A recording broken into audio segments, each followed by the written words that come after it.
Suella Braverman is gone. She's lost her job. I hope she doesn't end up homeless. That would be unfortunate. And she's gone largely because she called this a hate march.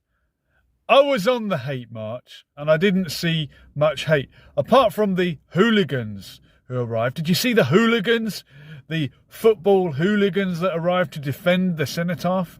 Defend it from what? Hardly any of them were wearing a poppy. They're so concerned about Armistice Day. Hardly any of them wearing a poppy. Just there to have a fight, and they end up rucking with the police. And they're so concerned about protecting the Cenotaph.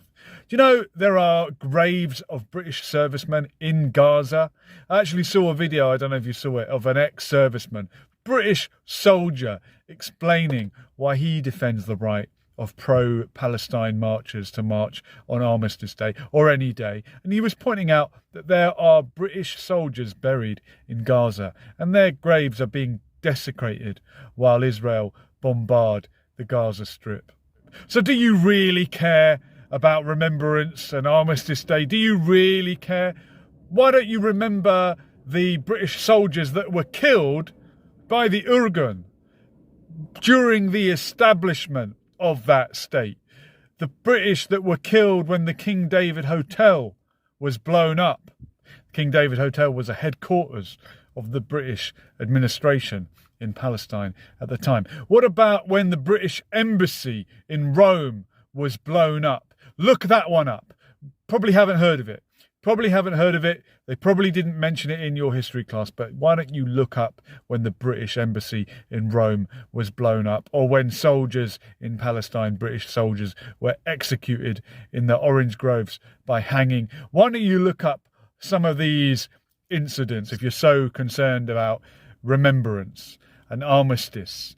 And didn't the Allies fight for our right to protest? Isn't freedom of speech one of the rights that we fought for? Some of these people that came along to defend the Cenotaph, I'm sure they're freedom of speech absolutists. You should be able to say whatever you want, especially if it's about insulting foreign people or having a go at refugees or immigrants.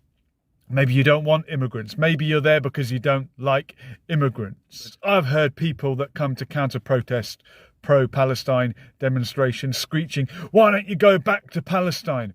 Well, guess what? For 75 years, the Palestinians have been fighting for the right to go back to Palestine. They've been expelled out of their land, and the next part of the plan is to expel them even further, to empty Gaza of Palestinians. If you don't like refugees from the Middle East coming over here, then get behind the Palestinian cause, because the other side are ready to expel them and send them anywhere. Go to the desert, go to the west, go to Ireland. This is what their side have been saying. And even Mr. Trudeau in Canada, where they give a round of applause to horrible people from the Second World War, he's getting ready to receive hundreds of thousands of Palestinians, and they can come and live in Canada. But the Palestinians don't want to live in Canada. They don't want to come and live in Europe. They want to live in Palestine. And that is what the Palestine struggle has been about. So if you don't like foreigners coming to live in your country, why would you get behind the side that is expelling them out of their land and possibly driving them into your country where you don't want them? If that's the sort of person you are, if that's the sort of reasoning you had for showing up at the Cenotaph to defend it. Hardly any of them were wearing poppies. I looked at the footage, I couldn't see any of them wearing poppies, hardly any. I saw more people wearing poppies at the so-called hate march outside the American embassy. White poppies, red poppies, many more poppies on that side than the people that came to defend the Cenotaph, from what I could see. And yeah, we were outside the American embassy. So why not remember what happened to the USS Liberty, the American ship that was attacked, and the survivors know damn well who attacked them. And they will tell you it wasn't a mistake. There was no misunderstanding about the identity of that ship. The survivors of the USS Liberty can tell you about that. Why don't you remember those that died on the USS Liberty? And we were outside the American embassy. We could have equally been outside the Turkish embassy. There is a pipeline that runs from Azerbaijan through Turkey, and Turkey could turn that pipeline off if they wanted to. Erdogan talks a good game about supporting the Palestinians, but if he really did, why wouldn't he put his foot down and stop that pipeline? And we could equally have been outside the Saudi embassy. Maybe we'll be there next week. Saudi have already intervened to defend their ally.